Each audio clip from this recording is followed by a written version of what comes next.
At T-Mobile, our critical mission is providing unparalleled 5G coverage for when connectivity is mission critical. Introducing T-Priority, America's best 5G network experience for first responders, even in times of congestion. More capacity, faster speeds, better coverage. T-Priority from T-Mobile, built for tomorrow's emergencies, ready today. Discover more at t-priority.com. For qualifying organizations on eligible rate plans, coverage not available in some areas and may be impacted by emergencies.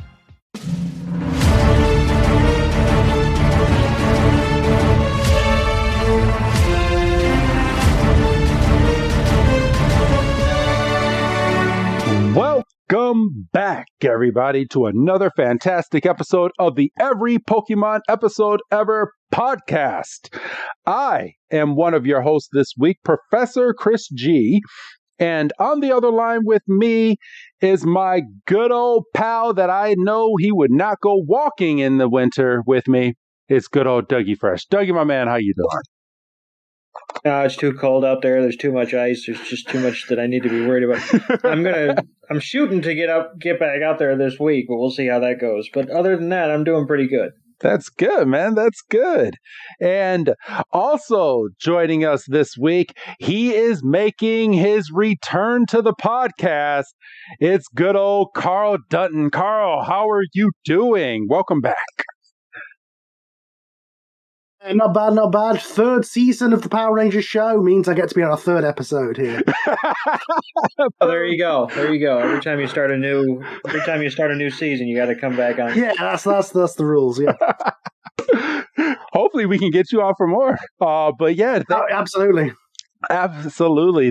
Thank you for coming back. And if you guys have not heard any of the previous episodes with Karl Dutton, what are you doing? Those are very good episodes dating all the way back. I believe the first one that you were on was the Kangaskhan episode, all the way back during the pandemic. And we're all the way here a couple of years later. It's crazy. Yeah, when you said that we were going to be doing an episode, and you linked me to it of what's currently airing in Japan before it's being dubbed, I was like, "Wait, you've somehow covered all of Pokemon? Holy crap!"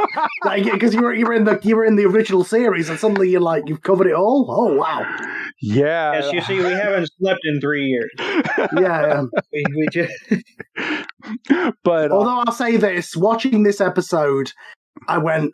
I mean, I know it's because what they're going for is this whole reunion thing, because it's.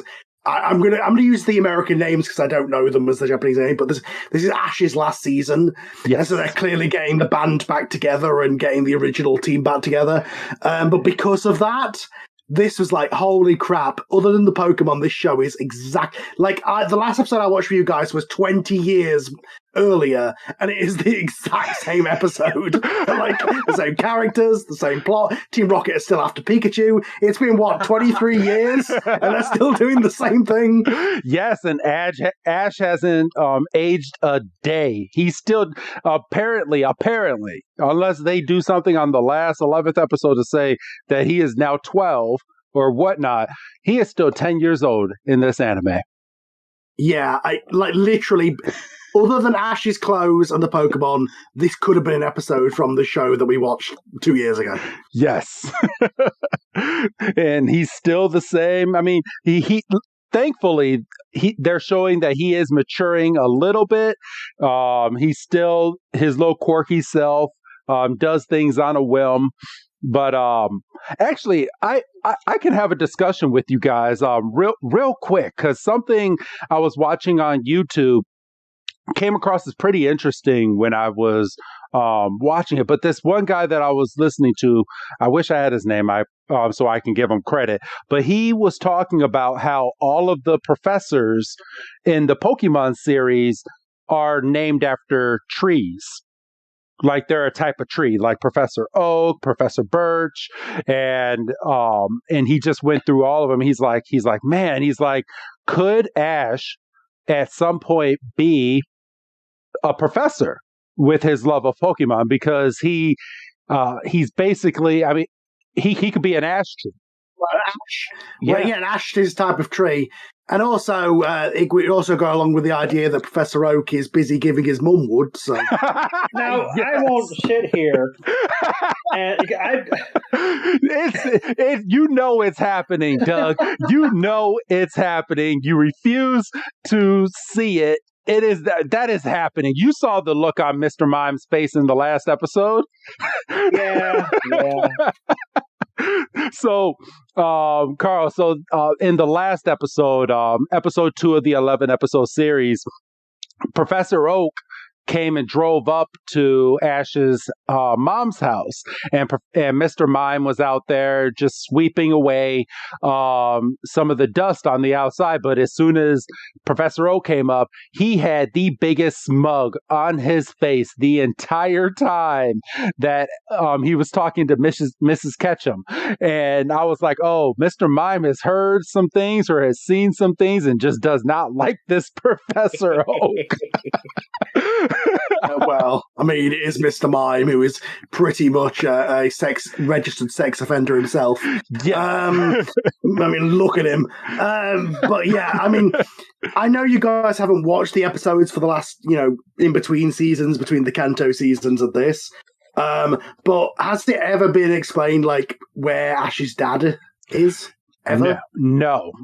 So the latest that we've heard anything spoken about Ash's dad was in the last Pokemon movie that was just dubbed over.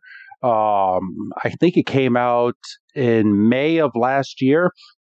And he mentioned that his dad had given him some like props and stuff as he was growing up and has taught him a lot of life lesson stuff.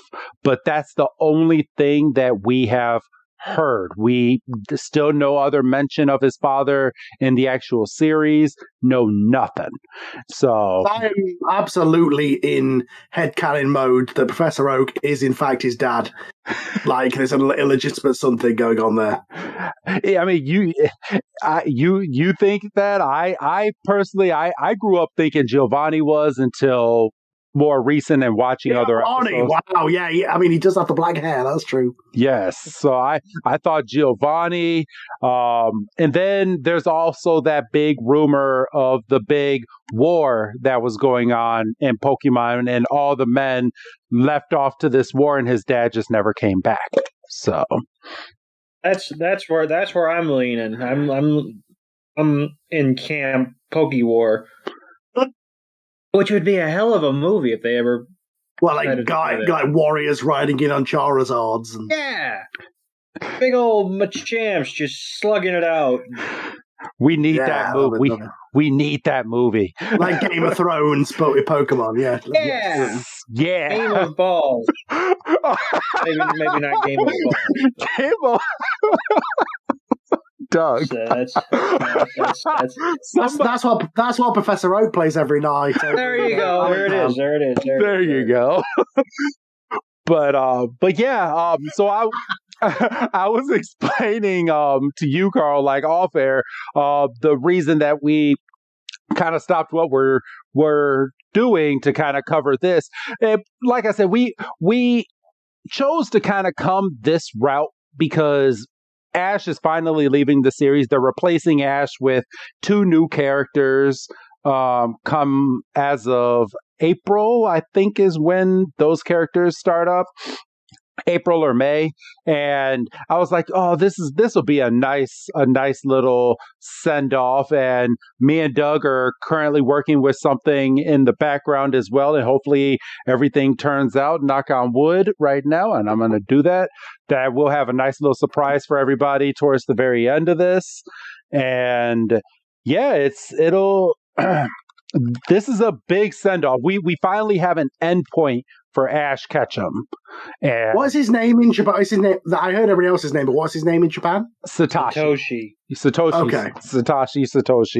So the whole tree thing is just an American thing then, that they invented for the games, I guess. Yes. So, but all the professors are have a tree name, and this guy on YouTube was just going off and just saying, yeah, Ash could be the next professor because he could be an ash tree. And I was like, so wow. again, that has to match with the footage, which, you know, as a person who covers Power Rangers for my own Patreon show, you're limited by the Japanese footage sometimes. It's like, that's a really good story idea, but if the Japanese haven't filmed it, we can't do it. Mm-hmm. Exactly. And it's funny because even with Power Rangers, you run into because we ran into it with the original Pokemon anime, the reuse of different camera angles and different things that they did in Japan when they were dubbing it over here in English for Power Rangers. How often do you see the same clip over and over again? Well, every time they morph, every time they summon the Megazord, every time the Dragon Zord turns evil, which is about every 5 episodes, that chimney stack candy cane, that gets mushed. Every time they reinstall that chimney candy cane, let's not paint it like a candy cane this time, guys, because that dragon is going to come and munch it. Oh, no, there we go again. Yeah, they like reusing that footage, and it gets even worse in season 2, which is remarkably when they start filming their own footage. But yeah, every time they summon the Zords, Mastodon, Lion, Thunderzord power, every single time, and it comes out, and yeah, that is how they make their show and pad their show out. We literally, just because we've just hit in the Patreon rewatch, we've just hit Zoo 2 footage, which is where they went back to Toei, and said, can you film new footage of the Zoo Ranger suits and the Zords for us that will just be for Power Rangers? So we've hit that point. Somehow it took them 10 episodes to bring the Green Ranger back, which is amazing. But yeah, we've hit that point, and they filmed new Zord footage, new summoning footage, new Megazord transformation footage where they skip the tank mode. And it's nice to see that, because it's like after 50 episodes of seeing the same transformation 5 times an episode, it's like, oh, thank God, something new.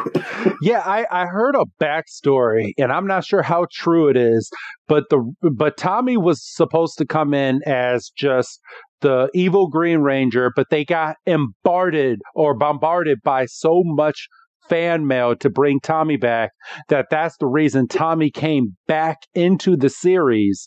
And then the Mighty Morphin Power Rangers, they ended up going off to a different season in Japan. It is Japan, right? Yeah, Japan. And that Mighty Morphin stayed here in the U.S. and they had to basically film just regular things just to come over here to the United States, because they were out of footage, because they weren't filming Mighty Morphin anymore. Okay, so the footage that they use is from a show called Kodai Sentai Zoo Ranger, which is the Super Sentai of 92, which they then used up until the Doomsday 2-parter. That's what they used. Okay. But then they got to episode 40 and they'd used all that footage, and they went, well, these suits are selling like gangbusters, are selling all these toys. So they rang up the production company of Sentai, who at that point were making Gozai Sentai Dai Ranger, which was the show where the Thunderzords and the White Ranger came from. They were busy filming that, and they said, can you film new footage with your production? We will pay for you to film new footage with those old suits and those old Zords, and send us just the fight footage, and we will dub it over. And that was the second half of season 1. The last 20 episodes of season 1 and a good portion of season 2 was that. Oh. But then in season 2, they started subbing in the new Zords, which were from the current Sentai that they were then filming. So they had the White Ranger and the Zords were from the later Sentai, but they still had the suits from the old one, which was in footage that they had filmed just for them. And eventually they ran out of that and started filming their own footage of the suits, because, of course, the White Ranger was never in the same footage as the other suits, because he was from a completely different show. It's very convoluted how they did backflips for that. That is fascinating. That is very confusing. I mean, I follow it, but I'm like, man, that is very confusing translation-wise. It would be like if Pokemon, the second season, they replaced Ash and Pikachu, but because Ash and Pikachu was so popular, they asked the animation studio to make new episodes with Ash and Pikachu. That's basically what happened with Power Rangers. Okay. And that's the reason we eventually went to Zio, was the production staff were like, oh my God, can we just adapt the Sentai again, please? Like, we're spending so much money filming our own show at this point. I thought that was a weird way that they went over to doing the whole Pokemon. Not. I was about to say Pokemon Zeo. Power Rangers Zeo. I thought that was such a weird transformation. Well, that's because the Alien Rangers were the Sentai from where the ninja swords came from, and the reason they did that was so they could use the footage of the ninja suits. The Alien Rangers were the Kaku Rangers who were in the Sentai that sword came from, and that's why they did it, because they were sick of filming their own footage for the old Zoo Ranger suits. Gotcha. Okay. It's a whole convoluted thing. We could be here for hours talking about that production, honestly. Oh, man. I would love to talk Power Rangers with you guys. But all right. Everybody, you did click on this episode, and I do have the name right here. So this week, we are going over episode 1226, titled Takeshi and Dent and the Forest Witch. And for people that don't know, or you kind of just follow the English version, Takeshi is Brock, and Dent is Cilan. So this translated in English would be Brock and Cilan and the Forest Witch is what it would be translated in English. Still no date for an English translation. They're not even done. Let's see, what was the last episode in English that they dropped? Let's see, they have Training Battle of Flames. So wow, they haven't even started the tournament yet. So the next episode is the start of the tournament that Ash ended up winning.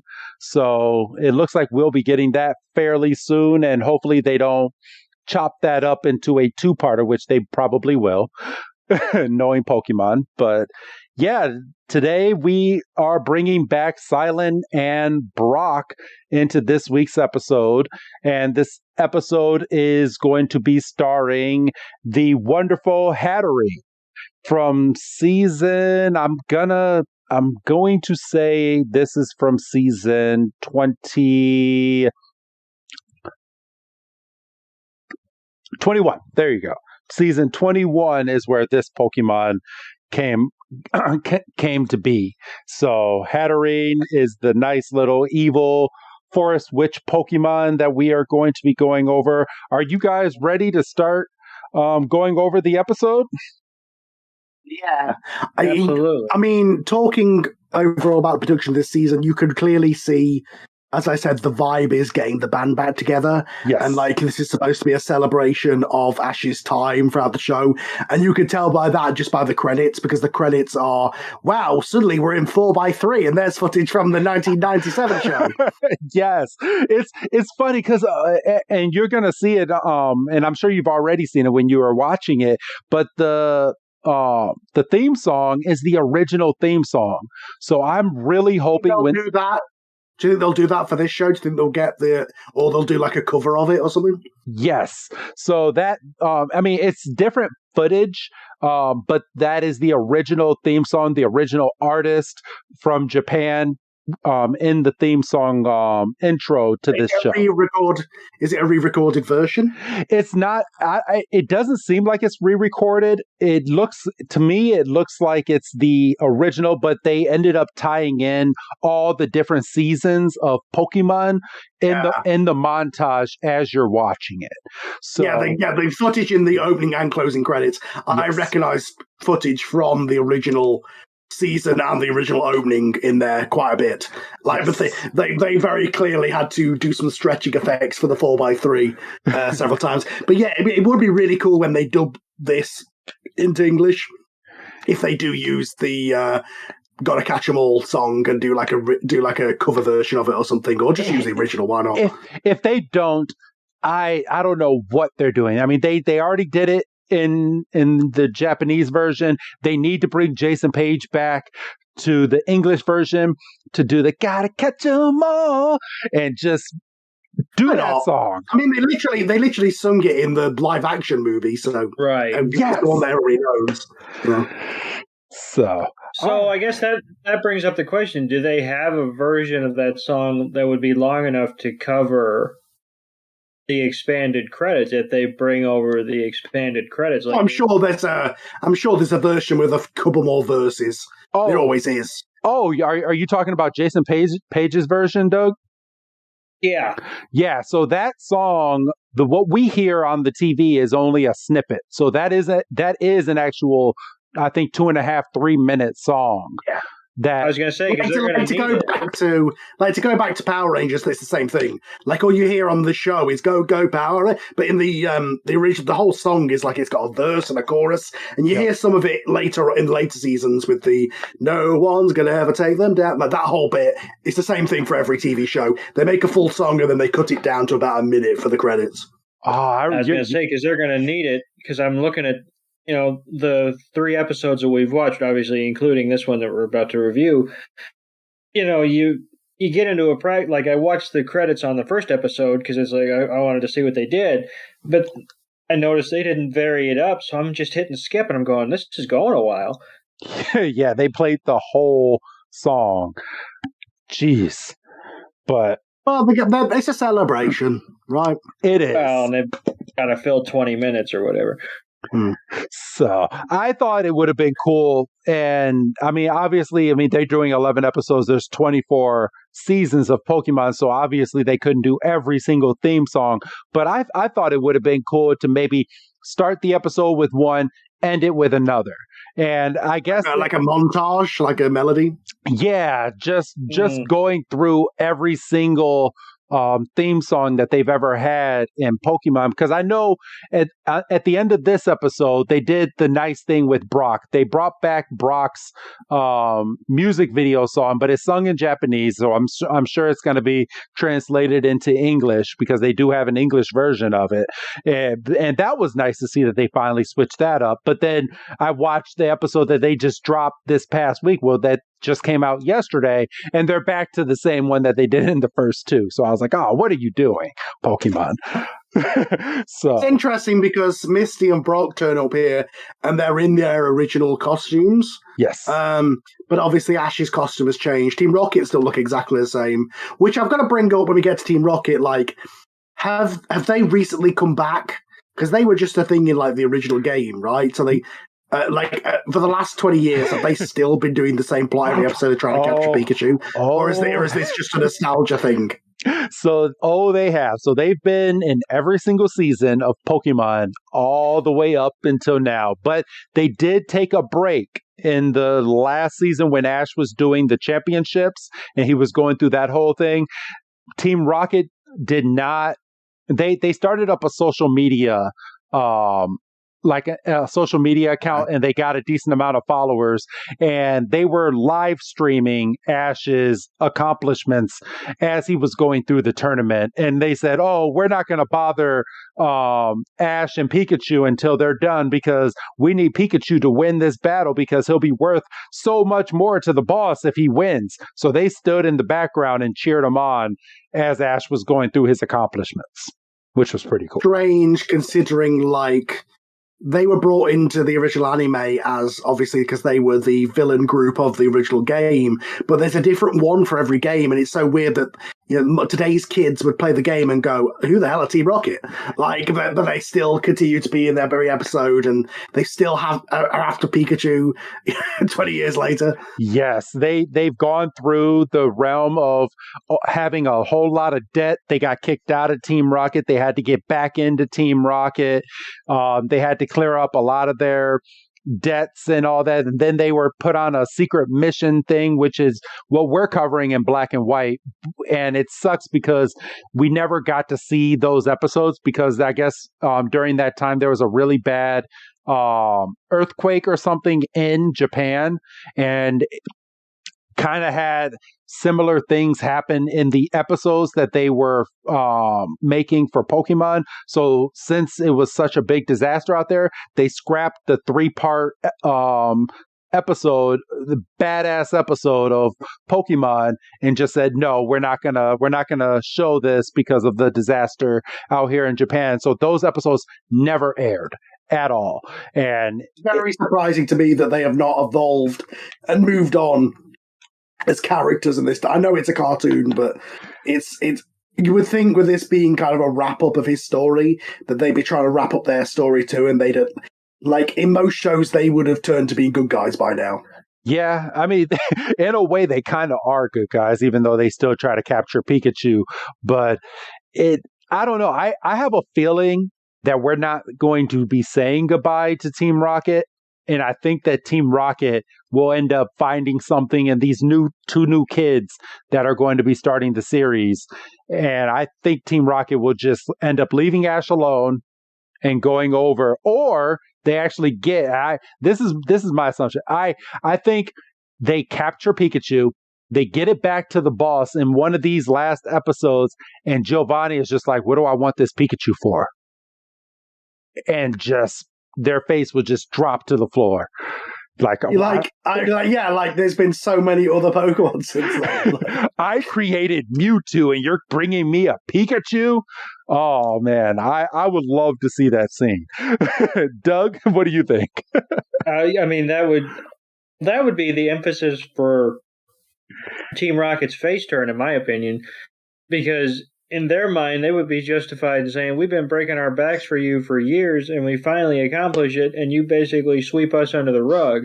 But then Giovanni can turn back around and say, I never specifically said I wanted that Pikachu, and even if I did, you didn't give it to me in a timely manner. And like you said, I've created Mewtwo, we're 5 or 6 generations down the line at this point. I'd be surprised if, Team Rocket even still exist. It'd be funny if these guys were they still think it exists and they're still doing this mission, but they go back and Giovanni's turned straight and everything's bad, everybody's disbanded and there's no Team Rocket for them to go back to. Yeah. And there's no more expense reports and they have to now make their own money. It's just, that would be funny. That just a bunch or it ends like the real mob and they just get a shot in the back of the head. Warning, there is something in this episode that is not suitable for kids. Viewer discretion is advised. So, all right. Oh boy. I do have the episode up. I'm getting ready to hit the play button.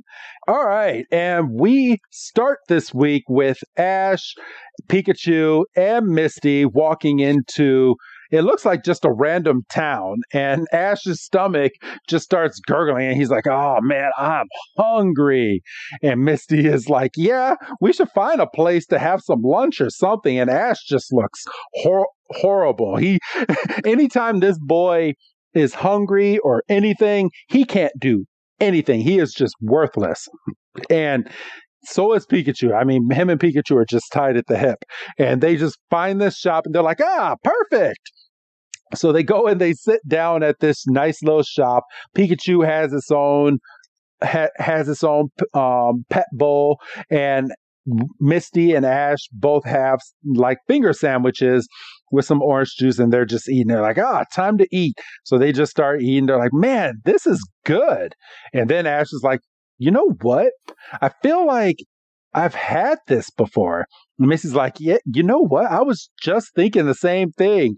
And as this is all going on, and I'm just realizing this now, looking at Pikachu scarfed down his whole bowl in 30 seconds, guys. Pikachu. No portion control at all. No, not at all. Pikachu is completely full and is just leaning back in Ash's arms. And Ash is like, you know what? This is really tasty, as the waiter comes back over. And she's like, oh, well, thank you. Manager, they want to give their compliments. And out from the back, we have a familiar face, and it's Brock. Brock comes in. They're like, Brock? And Brock's like, oh, what? Ash? Misty? Pikachu just jumps over on Brock's shoulder, and he's like, oh, it's been a while, Pikachu. And Misty just grabs Brock and just goes, Brock, what are you doing here? He's like, hey, I just got hired as a cafe manager here. And Misty's like, because this kind of confused me too, because Misty's like, well, I thought you wanted to be a Pokemon doctor. And Brock just comes on. He's like, I have decided that I intend to devote my life to helping that lady over there, the head of this restaurant. And of course, just as things come for Brock, and just as his luck is, the owner comes right over to Brock and goes, "Hey, look, my darling who left to study cooking says he's coming back to the cafe." She holds up her phone. It is a very good looking dude on the cell phone, and she holds it up and she's like, and when he comes back that we're going to get married. Isn't that great? And Brock is just like, yeah, you're welcome. And his face just goes white. He's like, you have a fiance? You're about to get married? Wait, what is going on here? And from there, we jump straight into the title sequence, the theme song for this episode. And then I'll go ahead and fast forward it from here. But from here, a lot of skips. Jiminy crickets. It's a minute and a half. That is a long theme song. But all right, Carl, right after we get the name of the episode, you want to go over the next part of the scene that we're about to get? Yeah, sure. So Takeshi, otherwise known as Brock, no, not that Brock. He's got no colour. He's been drawn with no colour because obviously he is depressed about this woman who is leaving him, and they're trying to cheer him up. Brock still hasn't had that eye operation to fix his eyes, apparently. He's also not been coloured in. So they're trying to console him about this whole thing. And then, of course, their other companion with green hair, known as Dent in this, is also around, very coincidentally. And so we get a recap as to how they met, and how he was a companion that travelled with Ash for a while. Misty introduces herself as one of the gym leaders from the Cerulean gym, obviously. And he says, yeah, I've heard of you. You've got all these pretty sisters, and then you're the other one, right? To which, of course, she does not take it very well at all. She gets the giant head mode mod turned on. She yells at him. Ash tries to make Peacemaker. And it's an all-star sort of thing. It's like the best companions of Ash coming together for this final season. They're just kind of introducing each other, and he's explaining what he does, as apparently Psyduck can come out by himself still. Yes. Misty still hasn't got that thing under control. None of her Pokemon. We found out in the last episode, all of her Pokemon just come out of their Pokeball whenever they want to. Yeah, so she has absolutely no discipline over Psyduck or Koduck as it is termed here. And then Dent just starts going around saying he's doing a taste test, which I'm not sure if he's trying to measuring him up to cook him. Like, yes. I know you can eat duck, but like, I don't think you want to eat a Psyduck. All right. So not this Psyduck anyway. So Dent, in the English, his English name is Cilan, as our audience might know. So that is his name in Japanese. His name is Dent, and he is a Pokemon connoisseur. So he goes around and he finds the best food. He's like another version of Brock, but he's just a little bit more defined and a little bit more sophisticated, and he makes food puns, as you've seen in this episode, as part of his just everyday speech. But it's a bit weirder when it's like a duck Pokemon, because it's like, no, he's actually going to kill and eat this sentient creature. That's pretty freaking weird. Right, yeah. That's the first time we've come across something, like, he's never been so graphic in the black and white episodes we've covered. Like, this is the first time he's looked a Psyduck in the eye, or any, edible Pokemon, I suppose, and said, I'm going to cook you, and I'm going to make a spicy glaze. I'm surprised Misty didn't look at him and was just like, yo, you're not cooking my Psyduck. I like her other Pokemon's an egg, so she's apparently just got this theme going on. Also Team Rocket there, and they're still after Pikachu. Good for you, that's never going to happen. As they go into the forest, they're trying to cheer Brock up. They take him to this pretty woods area where there's just lots of flowers. But unfortunately for them, there's other stuff there as well. Yes. And Doug, you want to go over this next part of the scene? Right. So we do find out that Cilan and Ash are somewhat acquainted with each other. He said they ran into each other, I believe, in the Johto region. Yes. And Cilan can kind of get the vibe from Brock that he's like emitting a negative aura, which is signified by glowing purple. It's an aura. I mean, he has a first negative reaction aura. is stink lines, but and Ash is just like, or not. Brock's like, don't get into it. The poor guy's just sitting under a stairwell, and I mean, he's really in his own head. And then, like you said, they take him out in this open field with plenty of flowers, and it looks like a computer screensaver. And Pikachu and Misty are jumping around, and Cilan's literally dragging Brock by both of his wrists. And Brock kind of looks around, and he's like, "It's beautiful. It reminds me of beautiful lady." Or he goes, "It's beautiful. Beauty reminds me of ladies." So I mean, he's just all over hopeless and horny and just. Well, it's funny because like they bring up that, Brock, you left to be a Pokemon doctor. That was like your whole thing. So the implication is he was doing that because he wanted to get with Nurse Joy, and now because he wants to get with this other woman, now he wants to be a chef. Yes. So Brock has no morals. He has no scruples. He will go any way the wind blows. Any woman that looks at him funny. He will completely change tact. He will change careers. Skip the episode where he turns into a cop for Officer Jenny. That would be a good episode. And I think it's. I'm shocked we never got that. Now that you said that out loud, and I believe maybe when we speak with Mikey, he'll have a little bit more insight. But I believe there's a season of Pokemon where Brock actually gets a girlfriend, and then something ends up happening and they just don't end up together anymore. But it would have been really nice, unless they're going to do something towards the end when Brock comes back, and maybe they do a quick flash forward and they're older or something like that, because it would have been nice to finally see Brock finally get his woman. Well, it's the curse of the big reset button. You know what I mean? Like this show, like we've said, Ash has been perpetually 10 years old for 20 years. As a result, none of the characters can evolve. It's the Simpsons problem. It's the Family Guy problem. Like we always have to reset to the status quo. Yep. And I don't know. Brock needs to find someone. He needs to be finally a family man, unless he's just going to be the one in his family that just never ends up happy. And I feel kind of weird. I feel very weird if this is the last time we're seeing Brock in the Pokemon series, because we know that Brock's brother has taken over the Pewter City gym at this point.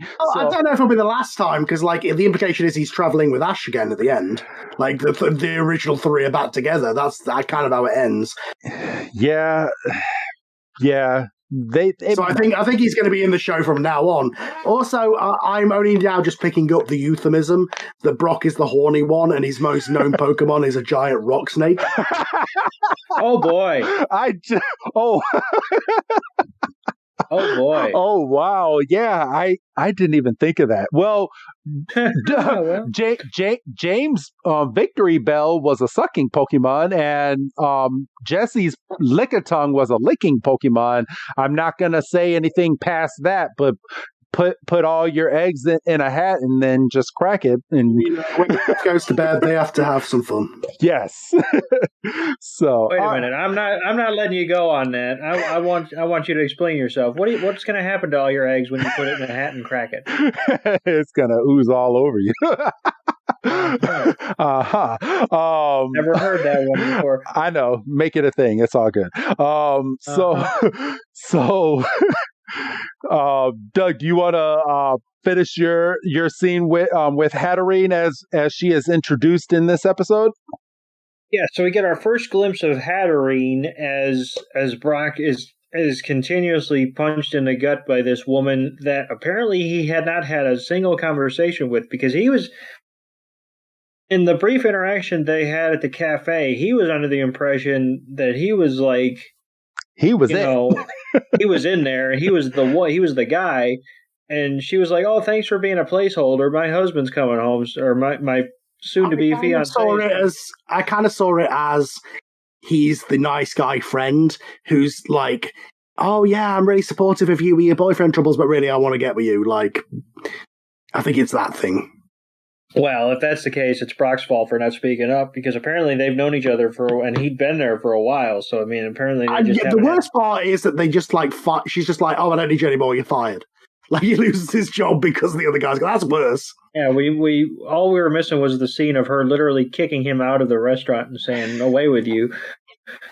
So yeah, we see Hatterene, and she's kind of like, oh, I could use this. So she uses her tentacle. She focuses her energy on Brock, and Brock starts to have a mirage where the girl's like, I've changed my mind. I'm in love with you after all. And she's beckoning him over, and Brock just in the real world, Brock just takes off running towards the dark forest, and everybody's like, where's he going? And Misty's like, we should probably go follow him. So she takes off first, and they're all kind of running after him. And Cilan's the first one to recognize Hatterene, and Hatterene's like, oh, I can't be having that. So she uses another energy blast, and she freezes the three as well as Pikachu. And then for some reason or another, Psyduck I think uses that's opportunity. Psychic attack is what she ended up using on them.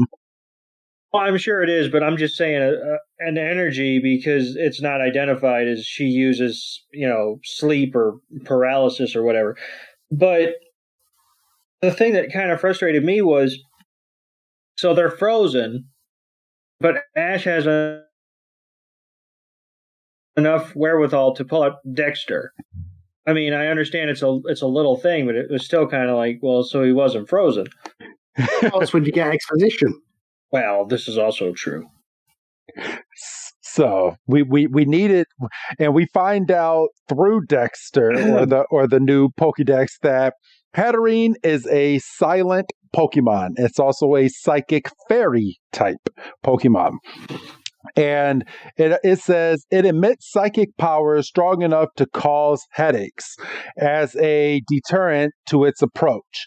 So that is what it did to Misty, Cilan, and Ash and Pikachu. So they're just frozen there. They're like, oh my God, my head hurts. This hurts.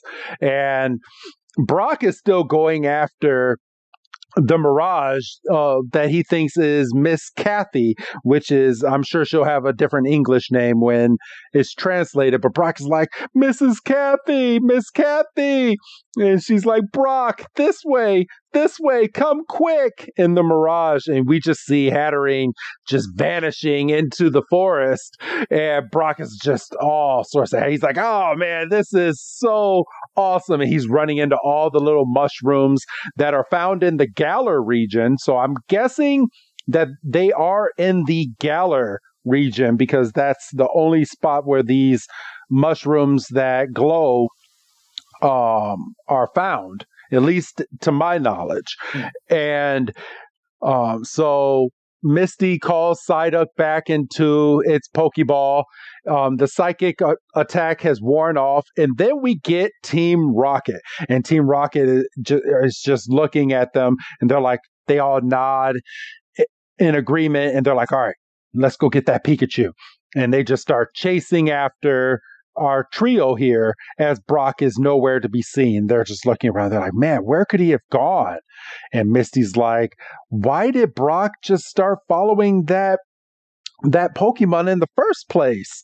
And Ash is like, that's a riddle. And of course, hearing the word riddle, here comes Cilan, who is a Pokemon connoisseur, but on his side gig, likes to pretend that he is a detective. And he has his magnifying glass. He puts on his nice brown hat, and he's like, if there's a riddle to solve as a mystery sommelier, I'm guessing a mystery connoisseur, I can't pronounce that word, detective. Yeah. He becomes Sherlock Holmes. He has the magnifying glass with the brown hat. That's exactly what he does. He's Sherlock Cilan, exactly. Sherlock Cilan. I like that. I'm gonna use that. And he's like, leave it to me. I will solve this riddle. And Misty is like, oh, this guy is starting to become very annoying. And Cilan's like, the world has no riddle that cannot be solved, and no cork that can't be popped. And he's like, it's detective time. And Misty's like, oh, this guy is such a pain. And from here, we find out that Hatterene can read the emotions of creatures that are up to 50 kilometers away. And that is what it has done to Brock. And now Brock thinks that it is seeing something that it's not. So let's see. Karl, do you want to go over this next part of the scene? Sure. So, Rule 34 Pokemon, otherwise known as Hatterene. Yeah, Jesus Christ, this Pokemon could not be drawn any more feminine with the weird bloody thing of being a seductress, like, oh my god, Japan. So, yeah. But apparently there's this whole thing where it's like, it's psychically imprinted on her. So now that... because Brock was angry and despair, that's like the emotion that she is now displaying. But they come across the pre-evolution of Hatterene, I guess, which I don't know what the English name is for. Do you know that one? Yes, I have it right here. So that is Hatterene. Okay. So Hatterene is, they basically come across that, and it sort of helps them. It's like it wants to rescue its older sister or something, and it will help them defeat her because she's gone bad or something like that. So they basically say, can you help us find our friend? And she agrees. I don't know what Hatterene's whole thing is like. The end game here, is she going to kill Brock? Is she going to, like, suck his life force or something, or has it just gone crazy because of Brock's emotions, which is kind of what's implied. But again, I'm sure this episode will have some awful internet fan fiction written about it because the internet is a terrible place. Yeah. They basically use the little version to find the bigger one with its tail. And we see that Brock is meanwhile being continually dragged in by the mirage of this woman who he's in love with for this week. And she's using some sort of technique where she keeps putting him down to keep him keen, keep him keen, I guess, as she's doing something to the forest, some sort of psychic attack, which then makes the little version find out where they are, and they then run and they find Brock with Hatterene. Yes, and it's funny that Hatterene is, I'm sorry, not Hatterene. Yeah, Hatterene. Hatterene. I was right. Yeah, you're right. I was saying it with an S for some reason, but yeah, they come across its middle evolution here. I missed that bit, but yeah. But Hatterene was just looking at him, so she feeds off of the negative emotions of Brock. So in order for her to keep getting stronger, that's the reason she's putting him down. So she's having Kathy in his head go, I love you, I hate you, I love you, I hate you. And every time she says, I hate you, Brock is like, oh no. Oh, you love me again. Oh no. You love me again. You know, that can't be good for the boner. That just can't. It's just so stupid. And to the point, the characters are like, what's going on? What could possibly be happening? Meanwhile, he's running off into the forest going, Kathy, Kathy, Kathy. Oh, I wonder what's happening. I wonder. So, but yeah, as you said, Karl, Hatterene did some type of psychic attack on the entire forest, and we had a big purple cloud go across the forest at this point. Doug, do you want to go over the next part of this scene? So, with the guiding of Hatterene, they, in the pursuit of Brock, they come across the mid-evolution, which would be Hatterene? Yeah, Hatterene. Yes. And Misty's like, oh, it looks like a stuffed toy, and Cilan can't even get away with it in the Japanese translation. Cilan says she has quite a cute taste to her, which I don't like the way that sounds at all. I'm starting to think that Cilan, when he left Ash, got a taste of Pokemon. Like, no, we're not playing into that. Well, what meat are they eating in this world if it's not Pokemon? Exactly. I mean, I think Cilan has gotten a taste of different types of Pokemon, and at this point, it's just like, man, I wonder what this Pokemon will taste like. I wonder what this one will taste like. I mean, I'm sure they won't make it as... When they have a beef burger, it's definitely a moo milk, right? Oh, I hope so. I haven't seen a Doduo in a while. That they make Doug Trios into back into a Doduo, so it'll evolve. Unlimited head. It's like when you have the bird within a bird within a bird. It's that, but all on the same bird. Well, what was the Pokemon last week where its claw would continuously grow back? Cluncher. Yeah. So last week, so they've really made it a point, and I'm sure they're going to clean it up here in America, which will probably suck.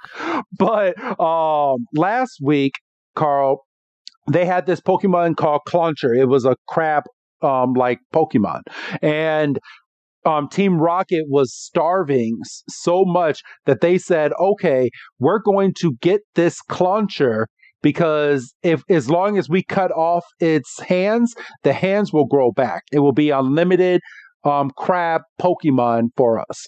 So they were just trying to get this Cluncher, and obviously they failed, but they wanted to eat this Cluncher. And this is the second episode of this 11 episode series where now they want to eat Psyduck, and now they want to eat this Hatterene. It's very weird, and I'm going to be very interested once they translate this over into English, if they keep any of these lines in the Pokemon series. They'll make it some sort of weird advertisement for veganism. Yeah. They'll get PETA to come after them. You can't be talking about it's a cartoon. So, all right. Cartoon, we're not even sure they're animals. So, Doug, go ahead, and we have the Pokédex entry for Hatterene. So we find out that Hatterene is a serene Pokemon. It's a psychic type, and it's the evolved form of Hatana. And Ash leans down and says probably one of the dumbest things he's ever said, and says, that's why she looks like you. Like, no shit. And we find out that it uses the braids on its head to pummel into silence anyone with strong emotions, no matter who they are. So it will make you be quiet. So she and the last little bit on this entry says they're strong enough to one punch KO a pro boxer. So wow, I don't know what relevance that has into anything other than, hey, that's just a fun line we can throw in there. And everybody reacts, Ash and Cilan and Misty, they're like, oh my god. And this is bad for everybody.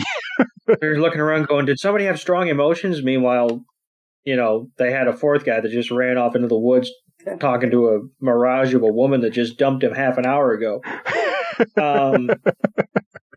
Strong emotions. Was it the guy who, was despaired so much that he literally was not coloured in anymore? Yeah, the man literally lost his color because a woman basically tore his heart out and stomped on it. I don't know whether she tore his heart out. She just didn't reciprocate, and he thought he was being led on. It's the age-old story of, I'm your best friend, but really I want to get with you. Yeah, well, and it still drives me crazy that they didn't have that discussion. Like, Did Brock fall into a comfortable spot where he's like, oh, I'm just going to ride this out for a while. I'm sure it'll come up eventually, and it never comes up. Why was his job reliant on his relationship? That's messed up. Well, because Brock has no morals. No morals. He'll go wherever the attention is. And so they're sitting there going, has anybody had any strong thoughts lately? And Ash is like, well, I've been thinking super hard about how I want to save Brock.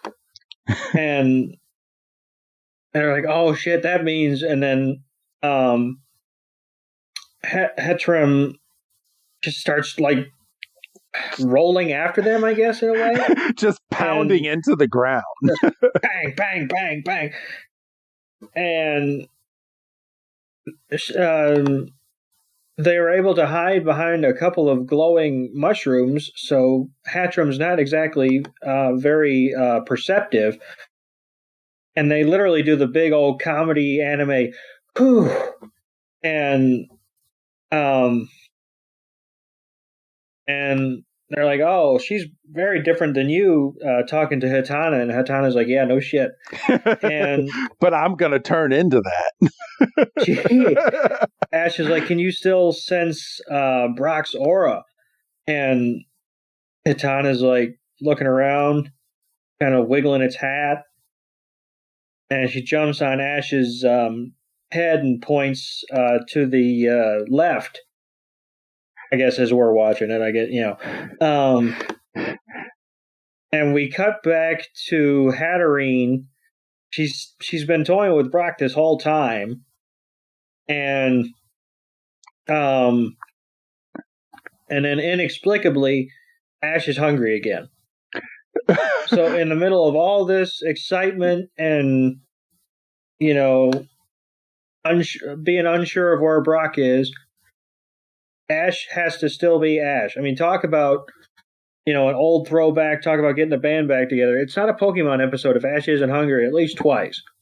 No, not at all. And Ash is thinking about the food that his mom would make, and he's like, man, I want some food really bad. And just as he's thinking about this food, a nice little I believe it's a Jotik, a Jotik comes out of a tree right in front of Misty, and Misty is like, oh no, that's a bug, no. And then we go switch over to another scene, and Ash is explaining to Cilan, yeah, Misty likes water-type Pokemon, but she can't handle bug-type Pokemon. And meanwhile, Misty's over there walking like the girl from The Ring. Yeah. That is a great animation. And it's at this point that Cilan is like, he's like, well, what about what is this Pokemon called? Give me 1 second.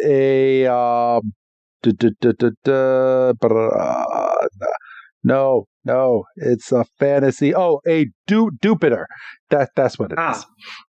So that would kind of explain why it looks like an alien. Yeah, okay.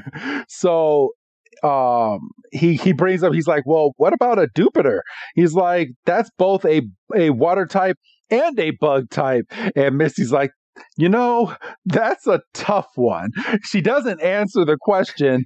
And it's at this point that we find out that Hatterene has walked away from Brock just for the time being and casts a nice little spell over our trio where Ash thinks he hears his mother, and he's like, Mom! And they're like, what's going on? And we get a fantasy moment of Ash's mom going, I made you some freshly baked croquettes. So go ahead, eat on up. And Ash is like, all right. And then as he's grabbing the plate, his mom starts fading away. So Ash is just running towards his mother. And Misty's like, Ash, where are you going? And then she gets caught in a spell, and she gets to see a whole bunch of water type Pokemon. And she's like, oh my gosh, there's a bunch of water type Pokemon. Wait for me. And the Pokemon start walking away. Hatterene comes right behind Cilan at this point, casts a spell on him. And and he sees a train station box lunches safety check is what pops up, and Cilan's like the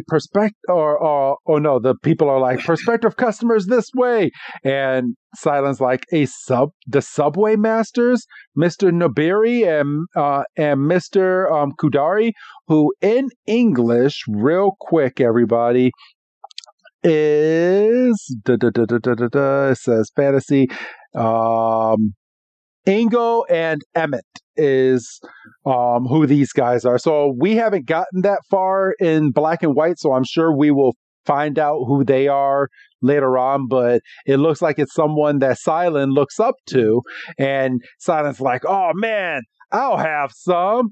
And then they're like, follow the schedule, all aboard. And a train just starts taking away with them on it, and Cilan's like, wait for me.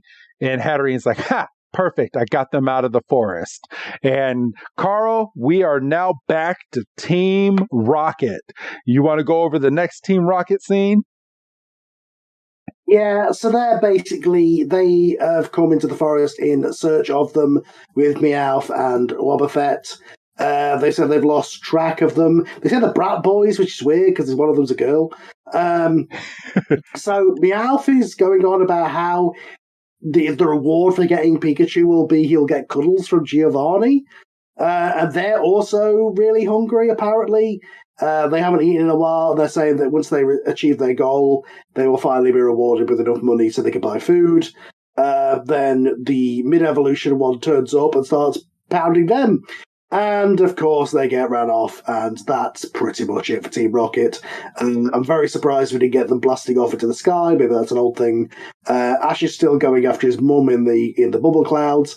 It's very strange that they don't notice this bubble cloud area that they're in. A giant croquettes fall on Ash. It's almost like a monkey paw type situation where all their wishes start going bad as Misty's water Pokemon turn into bug Pokemon, and then the train leaves without Dent or whatever his American version is called, which I don't know. But then Pikachu realizes, Pikachu realizes snap them out of it. He's got to shock them. Which he does. He electrocutes them, which is a very harsh way of doing it, but that's Pikachu style. Electrocutes them back into the city, and it's weird how Ash has kind of replaced Pikachu in this one, where the first evolution, the baby version, is kind of on his head for the entire episode. Also, he's got like a Bitcoin sign on his hat, which I've never noticed before. I'm not sure what that is, or like I'm not sure. Yeah, what's the symbol for? He's got his hat now. So yeah, they snap back out of it and they go chasing off into the forest with the magic mushrooms again. And they come across Brock with the what's the name of the Pokemon? Hatterene. Hatterene, thank you. I kept calling it Satterene for some reason. I believe that's an orange. But yeah, Hatterene they come across, and they realise that they've got to try and snap Brock out of it. But they realise that what they've got to do instead is change the emotion so that it will calm them down and they can then make it relax and then it'll peace out, basically. I think this then leads to a fight. Let me just skip ahead here. Oh no, Brock is now seeing Nurse Joy, because of course he is. Oh my god. Took him 16 minutes to see Nurse Joy. You would have thought that would have been in the first couple.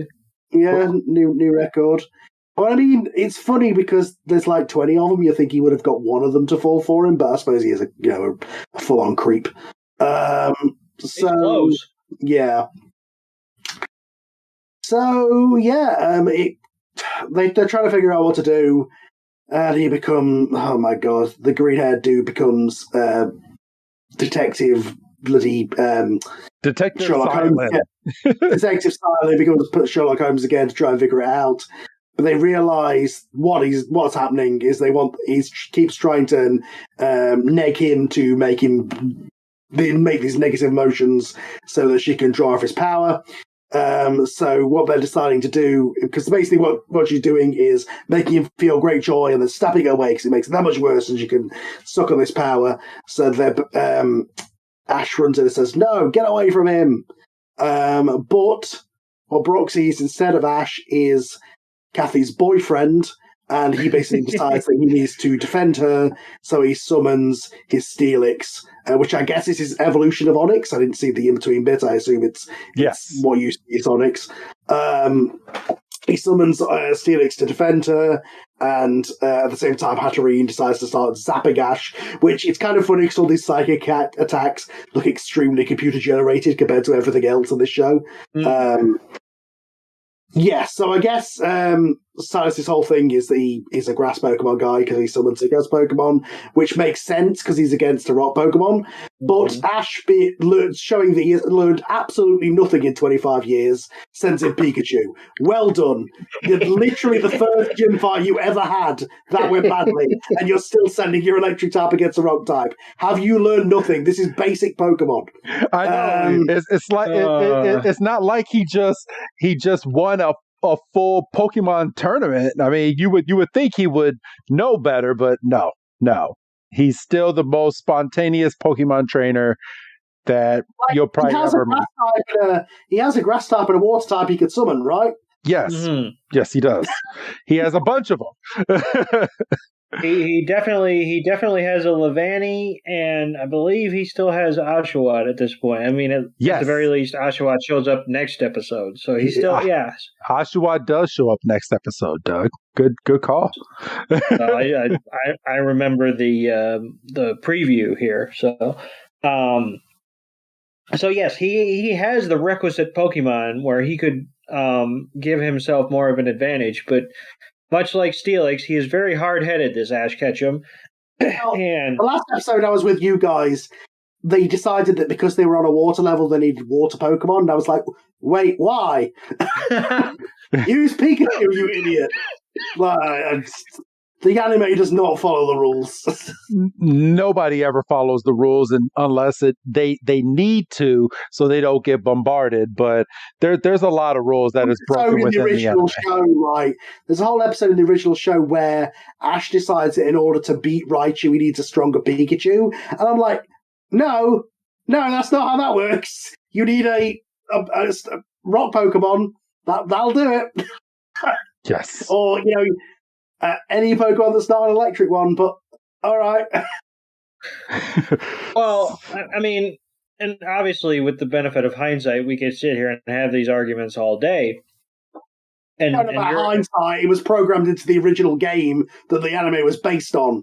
Right. Because, I mean, obviously, because the game had been out by the time the series started hitting. Like, literally every time I've ever played a Pokemon game ever, I go, right, I'm going up against a water type. What do I need? Electric types. Straight away. Boom. Right. I know that. And I haven't played the games other than on and off in 20 years. But see, because that wasn't the drive of the episode, it had to be Raichu versus Pikachu. It would have been, that, and I don't think Ash had Squirtle yet, but if he was an actual trainer rather than the antagonist. Squirtle would have been even stupider. Wow, this is also true. But, well, not necessarily, because that was a streetwise Squirtle. Yes, but he is also a water type. Yeah. Well, that's true.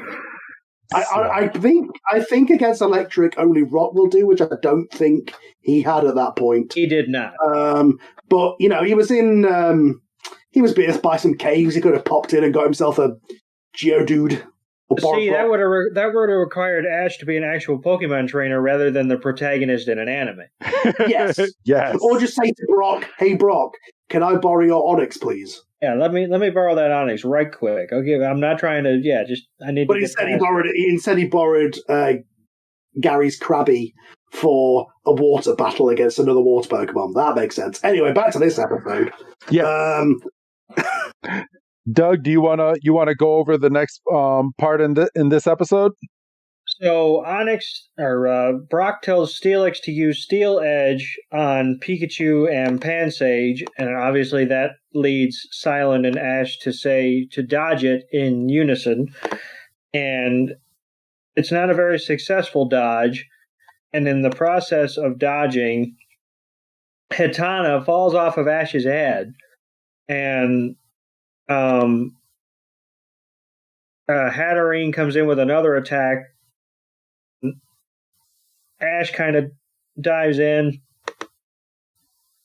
and takes the hit for Hatana in an attempt to kind of scoop it up, and Brock's vision is kind of going in and out. Like, it'll be like Ash 1 second, then it's the boyfriend. And it's Ash and it's the boyfriend, and Brock's trying to like rub his eyes and snap out of it, and Hatterene is still shooting off multiple attacks, and Ash is doing one-man parkour, and Brock is still flipping back and forth, and he's like, I'll protect Hatana, and Brock finally snaps out of it, and he's like, Ash, and right as another attack, and it hits square on Hatana's cheek, and Brock's like, I can treat her, and he, in the heat of all this, he takes out his equipment, and he's got like, he's got the spray, and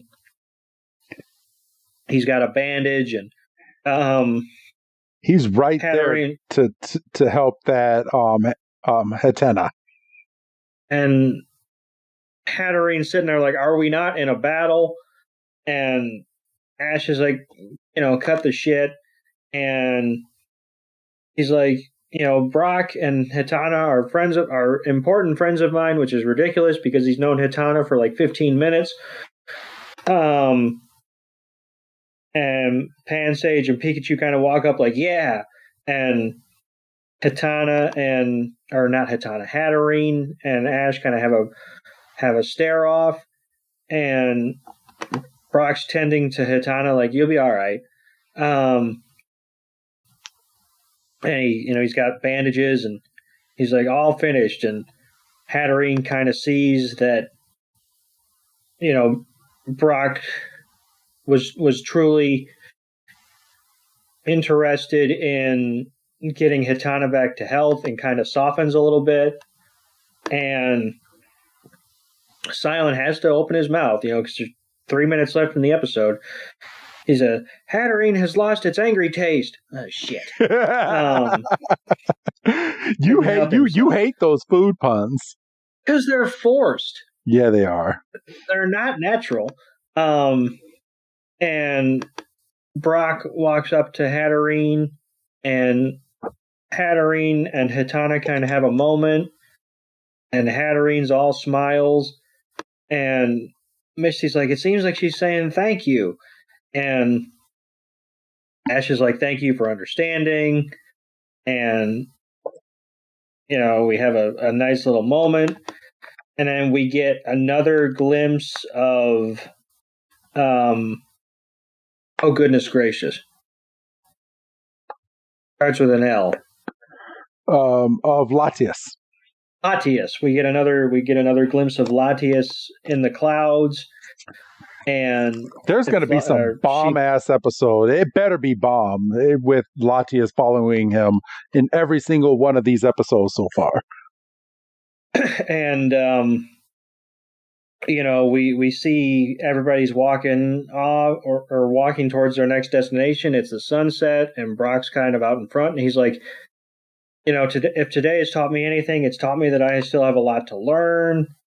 And he's like, I think I'm going to continue traveling with you guys, and I'm going to give my heart some hard training. And I have no idea what that's supposed to mean, and I don't think I want to think about it. Ew. Hey, they've all matured, and they've all grown up together. And Ash is kind of sitting there. He's like, all right, we got another travel buddy. And Misty's like, oh, we're going to have some tasty meals. Ash is like, yeah, think about Cilan and Ash, or Cilan and Brock cooking together.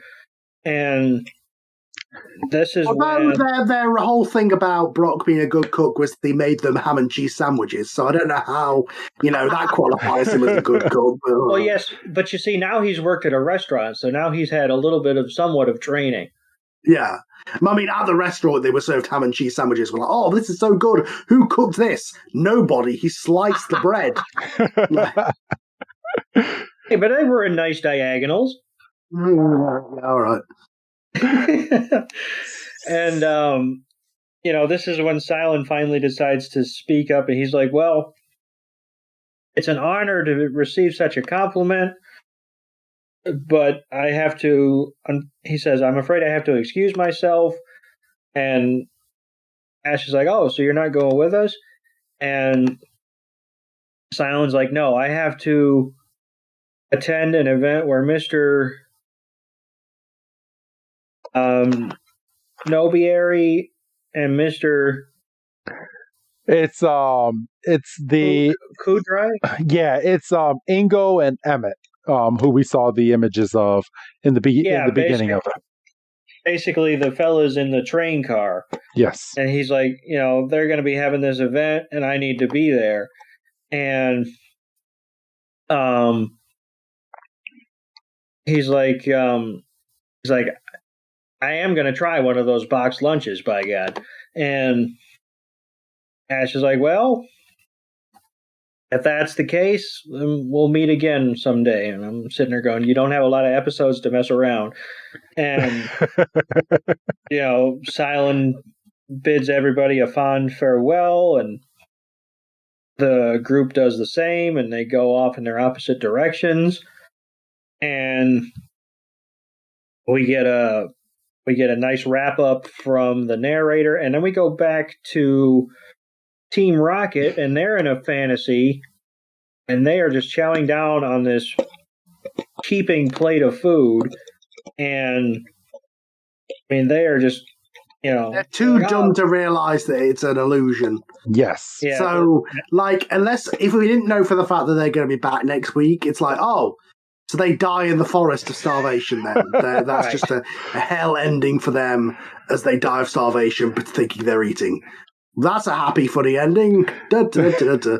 Yeah, and the last little image that we get of the actual episode before we go into credits and then the preview for next week, and the little a Team Rocket Safari segment is a sinister-looking image of Hatterene with that knowing smile. Oh, boy.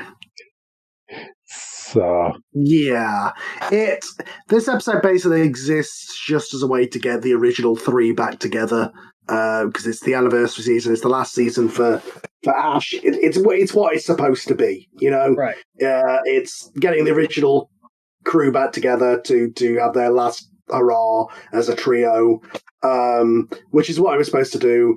Hatterene is a creepy Pokemon, portrayed here extremely sort of poison ivy, sort of siren-y, which is weird because it's an animal.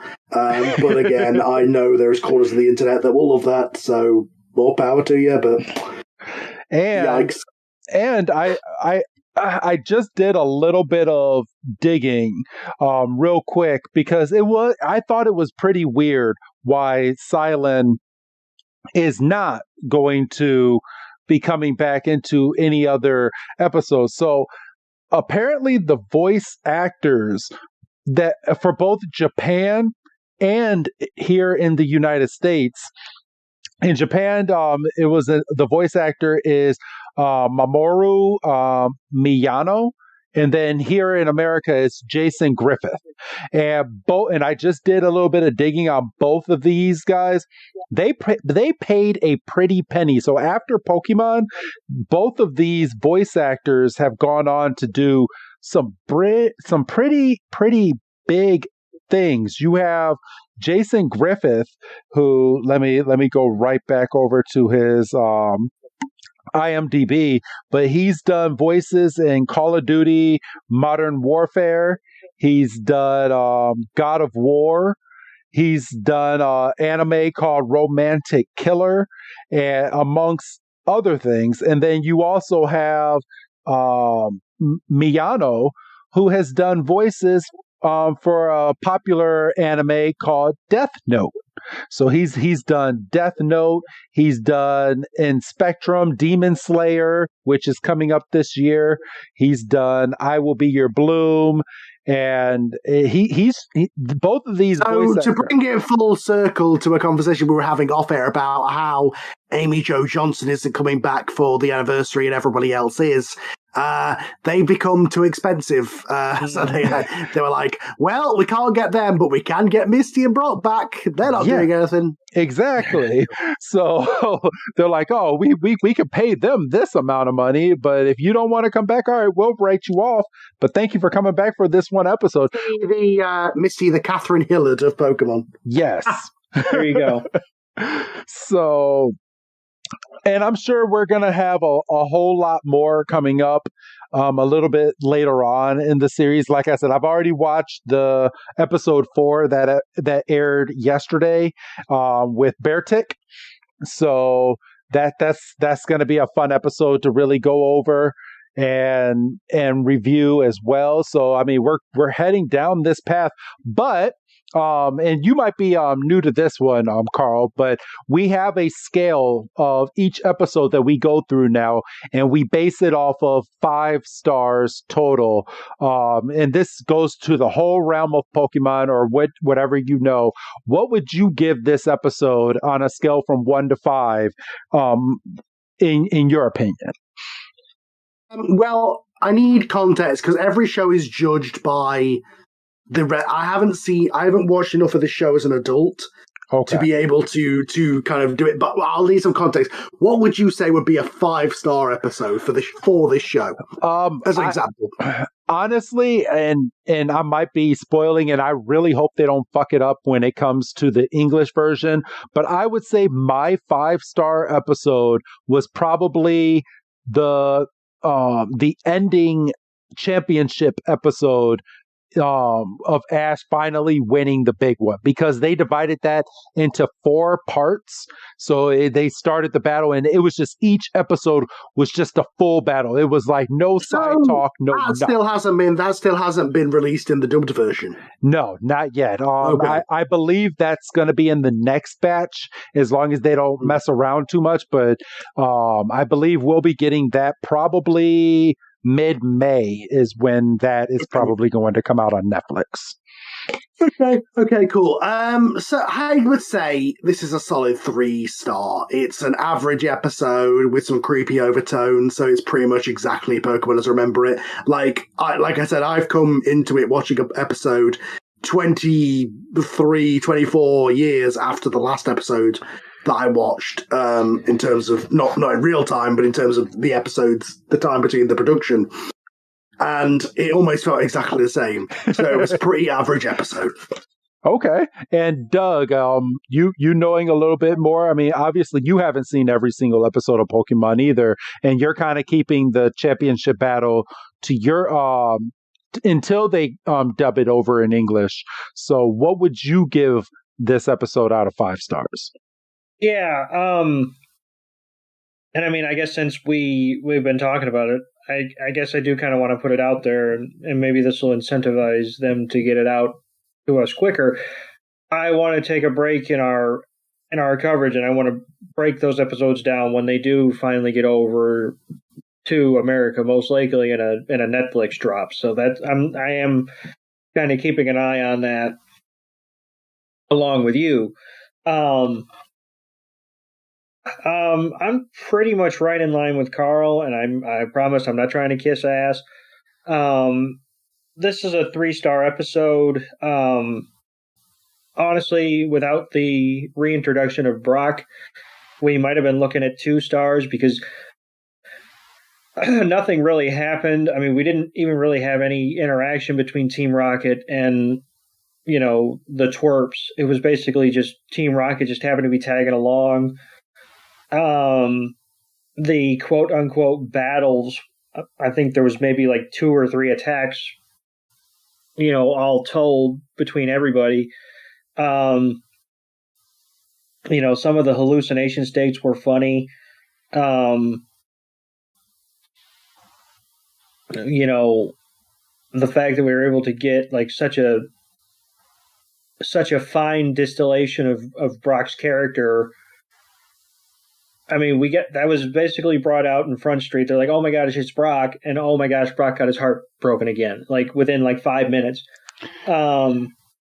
Yeah, I mean, and So the way, yeah, with the way they set it up in the preview made it seem like he was actually dating this woman. So yes. I was thoroughly shocked when I watched that. So yeah, I mean, this is a solid 3, and wasn't even really that hard to think about it. Okay, and I'm gonna be right in line with the both of you. I'm gonna say this is a solid 3.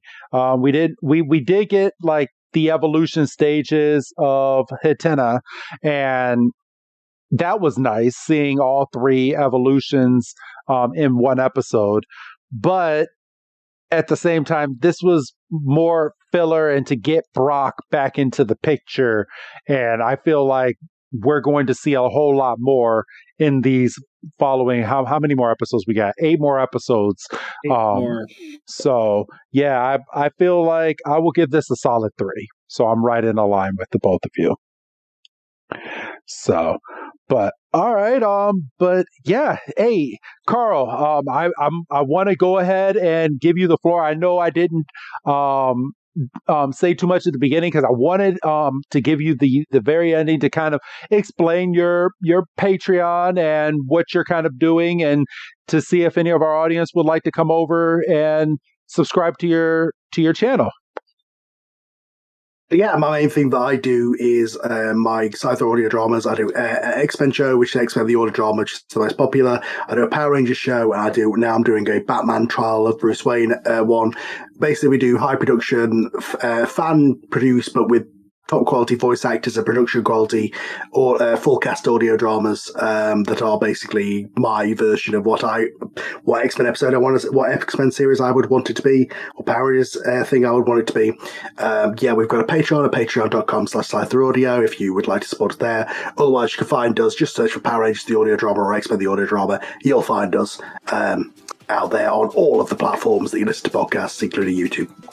All right, and I would like to vouch, I do like your Trial of Bruce Wayne. That I have so many I actually have questions of how you were able to get that done so properly the way that you did. Because I was listening to that when you first started dropping. I was like, man, these are really, really good. And so if you can, people, go ahead and take a listen to that. Very good audio, very good voice actors, and very good editing. He does a very good job you do a good job at what you do. I will toss my hat out to you. Thank you very much. I was literally just editing the second episode today, so hopefully everybody enjoys that. Yes. So, but never really stops, does it? It just kind of keeps going. Well, yeah, I literally released an X-Men episode last week onto Batman, then straight onto Power Rangers. Like, I've always got something going. So, okay. Well, thank you again for coming on to yet another episode of the Pokemon adventures that we're going through. So, and hopefully this is not the last one. We will definitely be extending the invite again on your next season. On your next season of Power Rangers, we will invite you right back onto the show. The CEO. Yes. So, all right, but do either one of you have anything else to say before we sign off? No, I'm good. All right. Yeah, I don't think so. Just another good episode on this last little nostalgia run. All right, sounds good. Well, then, Karl, go ahead and say goodbye to our audience, please. All right, take care. Thank you very much, everybody. All right, and say goodbye, Doug. Goodbye, Doug. And this is Professor Chris G telling all of you we will be back next week with special guest Mikey. So we have 8 episodes left. We'll see you next week. Have a good night, everyone.